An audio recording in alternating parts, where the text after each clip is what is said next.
kita akan melihat kepada manual pengajaran dan pembelajaran di rumah. Okey, right. Singkatan dia adalah PDPR, ya. So kita perlu maklumkan, ya. So kita baca surat ni sama-sama. Nanti lepas ni saya akan share surat ni dengan semua pengetua dan PK1 dan juga guru besar. Okey. Sukacita dimaklumkan bahawa KPM telah menyediakan manual pengajaran dan pembelajaran di rumah PDPR.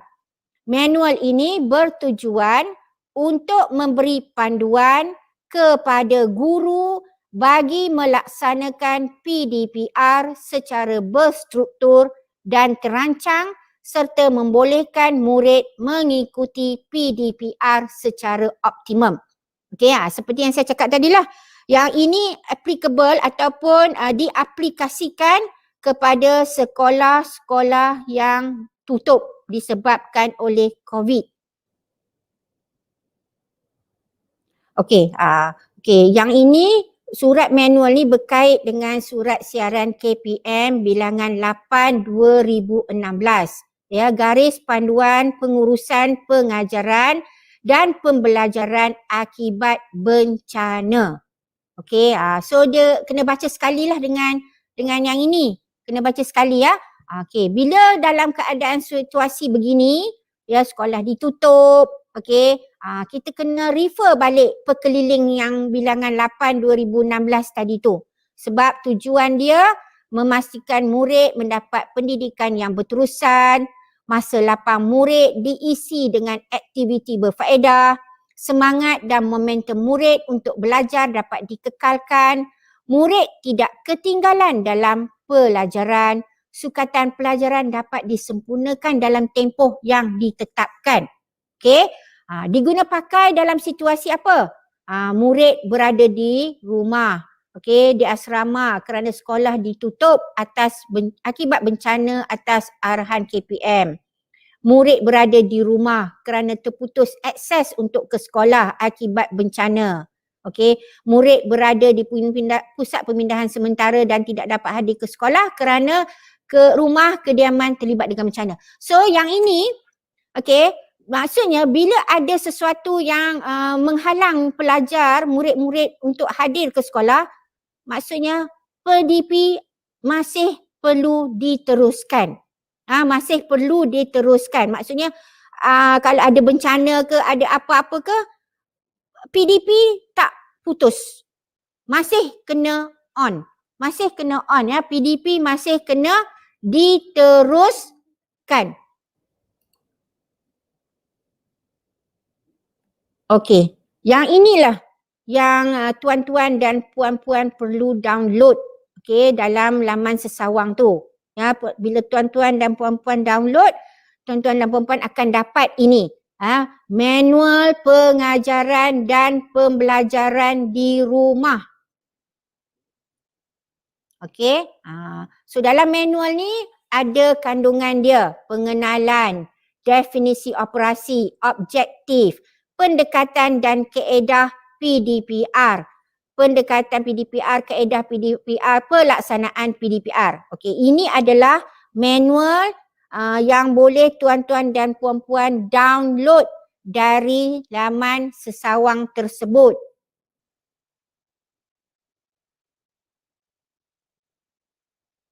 Okey, itu manual, tuan-tuan dan puan-puan boleh baca. Sekarang kita tengok PowerPoint slide dia di mana telah dirumuskan apa yang ternyata dalam buku manual ni. Okey, kita tengok. Ini ke? Okey. Yang ini ya, kita tengok. Yang ini telah di apa orang kata, dirumuskanlah balik. Okey, so dalam manual tu, okey, kandungan, pengenalan, definisi operasi, objektif, pendekatan dan kaedah PDPR, pendekatan PDPR semua. Okey, turun, kita tengok bawah. Okey, pengenalan. Pelan Pembangunan Pendidikan Malaysia 2013 hingga 2025 menggariskan setiap murid mendapat akses kepada pendidikan untuk mencapai potensi diri. Peluang mengikuti pendidikan meskipun mereka tidak dapat hadir ke sekolah. Itu ya sebenarnya pelan pembangunan pendidikan Malaysia.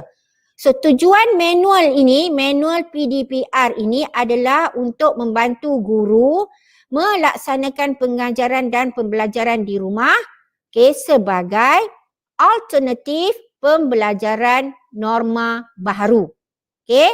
Alright. Ya, seperti yang saya nyatakan tadilah, bila sekolah ditutup, kita gunakan manual PDPR. So definisi operasi PDPR ialah PDP yang dilaksanakan di rumah atau pusat komuniti atau di mana-mana lokasi yang bersesuaian. PDPR boleh dilaksanakan dalam talian dan atau luar talian dan atau off-site dengan berstruktur dan terancang. So sini kita kena tahu ya, sebenarnya untuk manual PDPR ini bukan semuanya pembelajaran secara online. Bukan semuanya dalam talian. Ada juga luar talian. Sebab kita kena ambil kira ya, bukan semua pelajar mendapat akses internet. Ya, so kita kena ingat manual ni, PDPR ni ada dalam dan luar talian. Ya, okey. Objektif PDPR.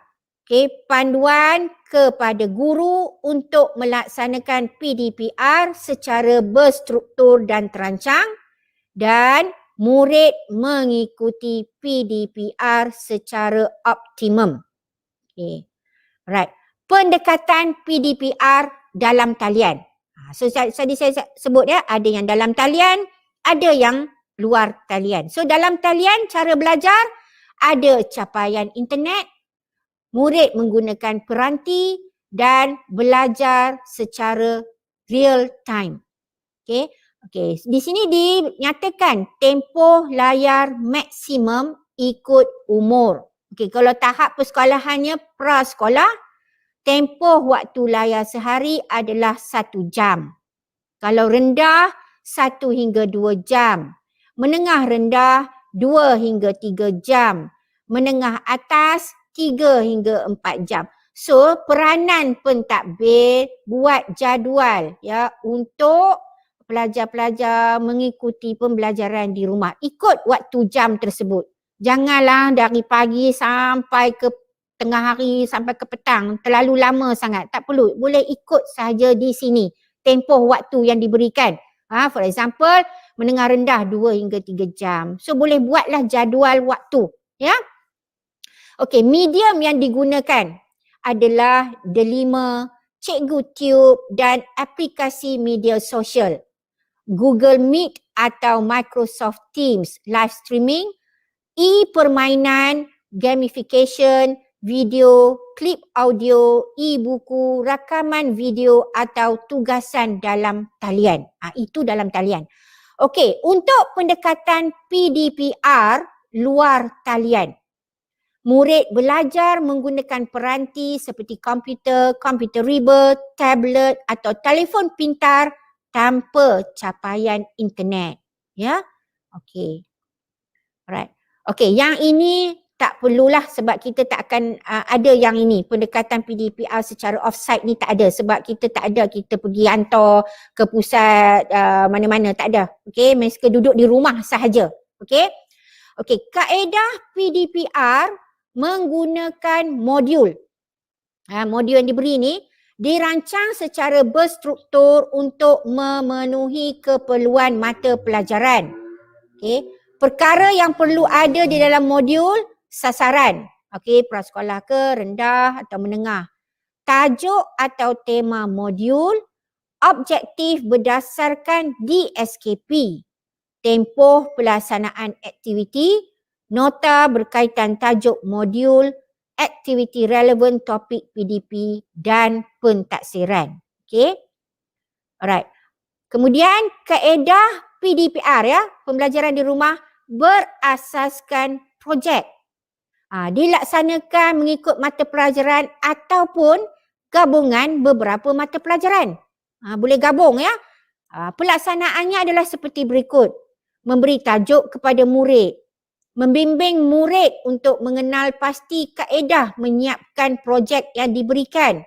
Membimbing murid untuk mengenal pasti bahan, peralatan dan kos yang diperlukan.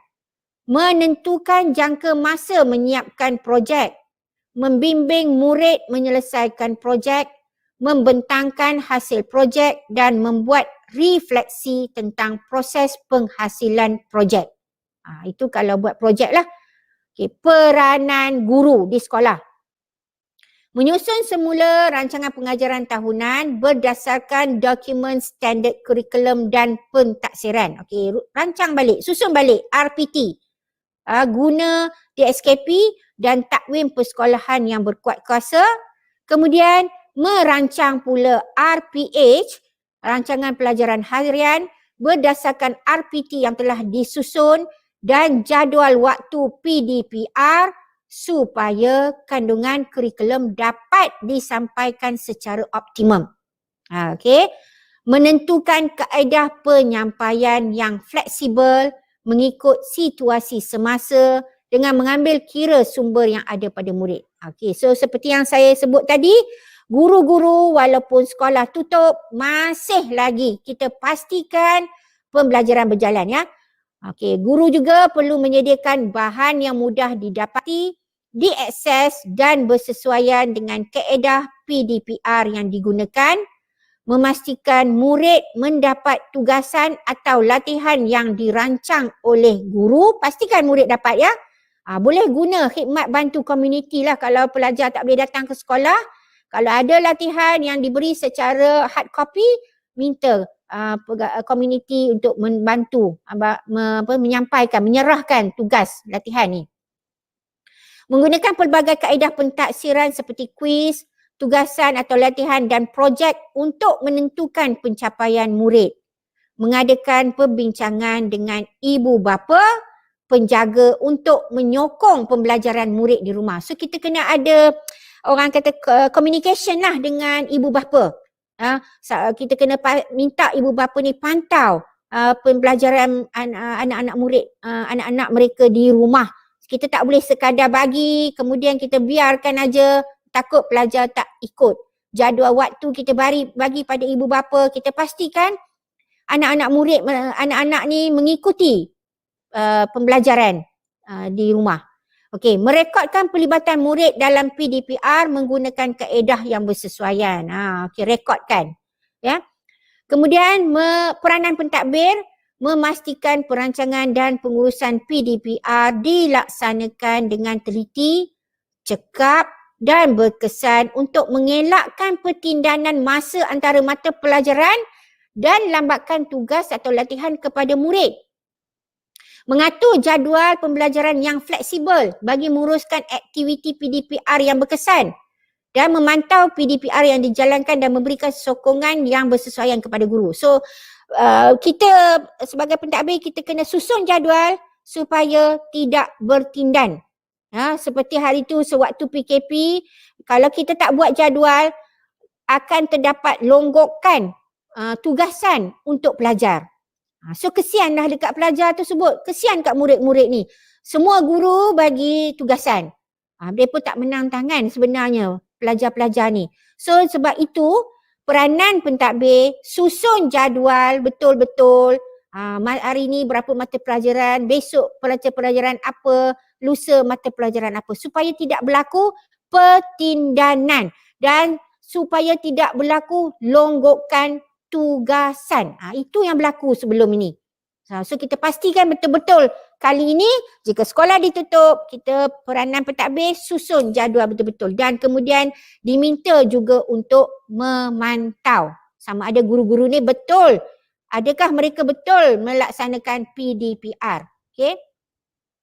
Kemudian peranan ibu bapa atau penjaga pula. Kita kena beritahulah ibu bapa.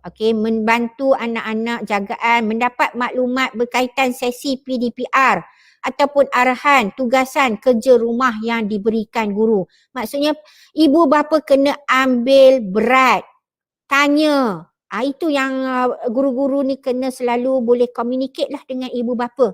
Jangan serah bulat-bulat saja kepada anak-anak murid. Seperti jada waktu tu. Kalau boleh, kita bagi pada ibu bapa. Ibu bapa tahu aku hari ni nak belajar apa. Apakah tugasan yang diberikan kepada anak aku. Jangan bagi je kepada anak. Memang tak belajar lah mereka. Okay? Right. Ibu bapa juga membantu anak atau anak jagaan mengakses delima TV pendidikan, EduWeb TV dan Cikgu Tube. Ini kena dapat sokongan lah dari ibu bapa. Baru kita boleh sama-sama memastikan yang pembelajaran masih diteruskan. Okey. Alright. So manual PDPR ini merupakan panduan kepada guru untuk melaksanakan PDPR secara berstruktur dan terancang supaya murid dapat mengikuti PDPR secara optimum. Kejayaan PDPR, murid memerlukan sokongan semua pihak iaitu KPM, JPM, PPD, sekolah, guru, ibu bapa, penjaga dan community. So secara keseluruhannya kita perlukan sokongan dari semua pihak. Okey. Sebelum saya minta apa-apa, saya cuma nak beritahu. Okey. Manual ni tadi adalah untuk sekolah yang tutup. Okey, contoh di sekolah tersebut. Sekolah A lah katanya. Bukan semua pelajar yang hadir. Katalah 40% pelajar saja yang hadir. 60% tak hadir. Okey, keutamaan kita adalah pada pelajar yang hadir. Yang 40% ni tadi. Walaupun 40% dia hadir, 40% ni lah kita fokuskan. Ya. So 60% ni lagi yang tak hadir, tak perlu guna manual PDPR. Tak perlu guna manual PDPR. Manual PDPR hanya digunakan untuk sekolah yang tutup. Okey, faham ya? Untuk sekolah yang tutup. Sekolah yang tak tutup seperti contoh saya bagi tadi, 40% hadir, 60% tak hadir. 40% kita fokus. Itu prioriti kita. Itu keutamaan kita. Jalankan PDP seperti biasa. Yang 60% tadi tak perlu guna PDPR. Tak perlu guna manual PDPR. Unless kalau cikgu nak guna juga, tapi cikgu kena dapat persetujuan ibu bapa dan murid. Kalau nak guna. Okay. So 60% yang tak hadir di sekolah tadi boleh guna kaedah lain seperti menggunakan blended learning. Guna modul-modul yang lain dan boleh jalankan project based learning. Okay. So itu yang saya nak beritahu lah. Kalau kata let's say hari tu saya ada share blogspot yang dibangunkan oleh pihak Jabatan JPN Perak. Blogspot tu banyak latihan-latihan dan banyak untuk banyak subjek. Boleh guna itu juga untuk pelajar-pelajar yang tak hadir ke sekolah.